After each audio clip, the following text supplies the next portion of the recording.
For the recent chapters, we had the reveal that Wed is Ignia's son. And it's not like that this whole idea of another character being a child of some ongoing antagonist is brand new into the series. The question is, what is this one going to be like? Because obviously we have stuff like Urza and Irene. We have Gray and Silver, Zareth and like Larcade slash August. There's different stuff that you can, I mean, technically Selene and Suzaku. But if you look at it and say, okay, we're doing this right now. What do we have so far, at least? What can we determine that's already been put on the table? For instance, right now, unlike a lot of the other ones, I mean, realistically, all of them, Wed is directly there with Ignia. It's not like it's not like with August where, you know, Ignia doesn't know and Wed's like, I have to prove myself so I can reveal to my father who I am, or, you know, something like that. Because we even have the moment when Ignia is looking down at Wed, when Wed's talking, you know, to him after attacking Urza, and he calls him dad. And I would imagine in the Japanese text that it is, you know, it's the more casual kind of style that he would call his father, I would assume. And Ignia didn't look annoyed. He didn't look like he was ignoring him. It didn't look like any of the other instances where it's like the character, like for instance, like Zareth would just be like, yeah, whatever. He wouldn't even give a shit about anything going on with them. Whereas Wed, it seems to be that there is like an existent relationship. And it's hard to really say otherwise based off of, you know, we haven't seen any direct Ignia and Wed kind of hanging out scenes, but we do have a good amount of just general like lore within the verse. So obviously we know that Ignia and you know, Ignia had to hook up with a human, making Wed, which until otherwise said, I'm gonna assume it's Bestia. But on top of that, there's nothing really that's been placed that seems like Ignia has any form of real negative thoughts about his son. We know that dragons, like obviously we know it was explained to us that male dragons don't raise their children. They have a mating season. The females after that point do all of the work with raising their children, and then they go off and do their own thing, and then repeated cycle for how dragons work.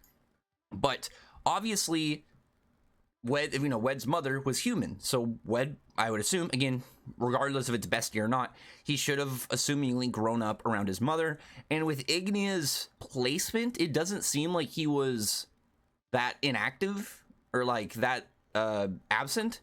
At least from what I can assume based off of like the layout, because he's in the guild. It's not like he is like, it's not like Fire and Flame is a separate guild trying to like, we're dedicated to Ignia, we're gonna earn his, you know, his respect and he's gonna want us to be on his team. You know, it's like a Tartaros thing where they're just all around ready for the person they're trying to serve. And Zareth was just like, yeah, I mean, I made him, but I'm technically not really associated with him. And it's not like that with Wed and Ignia is the guild master. Bestia is their, you know, the squad leader, and Wed is the second in command when it comes to that. So Wed clearly has like a level of like position with Ignia that Ignia gave him literally the number 2 spot after Bestia. So there has to be more for Ignia's side that we just haven't gotten to. And I think that's going to be, again, one of the big things about Ignia and Wed. It's going to tell us exactly what is the differing point between Ignia and other dragons.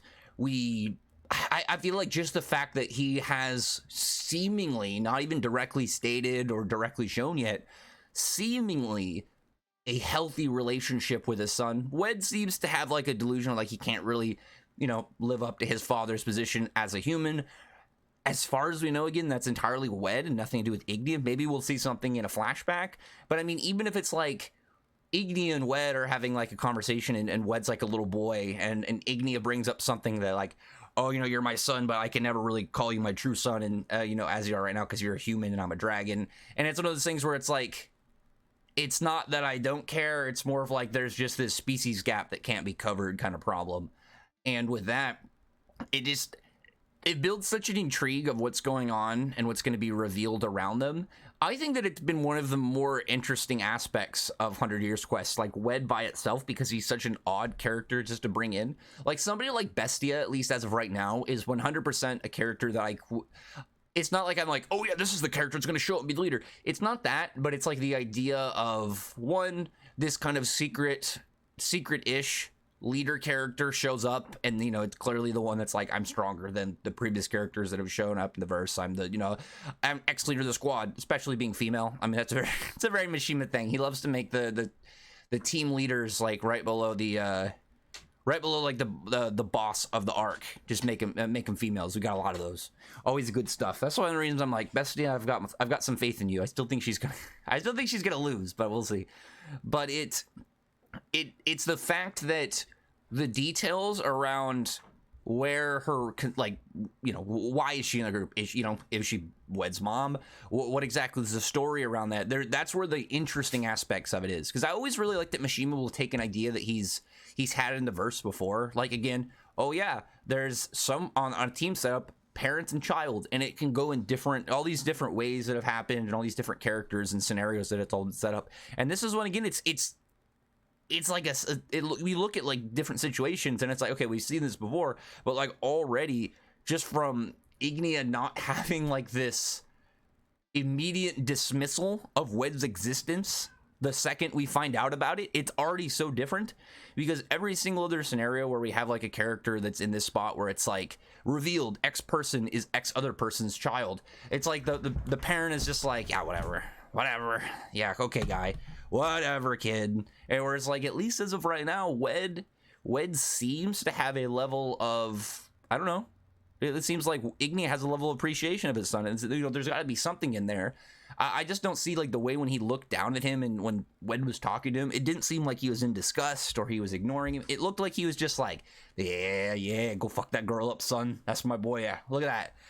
Wielding the sword better than anyone in the world. he's hyped for it. It's like, you know, this woman's been so popular and like literally like, I'm trying to think, there's really no other swordsman even really prior to Urza. So it's like Urza was the first swords person in the verse in reality, and here comes Wed and just completely toppling over every idea of like any sword structure or power levels that we've had. He just comes in and completely nopes everybody, including Suzaku. But we'll see. I mean, it's a really interesting, again, setup. I really want to know where this is going to go and what exactly once we get to it being less like reveal, he's telling Urza and Urza's reaction. I want to see more of like Ignia, Wed, and like Bestia and all them just completely interacting without any of the Fairy Tail crew or any of Ferris's crew involved at all, and it's purely them, because that's when it's going to not be like we're arguing with our opponents. That's going to be like, yeah, we're just literally talking as people, because again, you're going to get the characters as relaxed as possible at that point.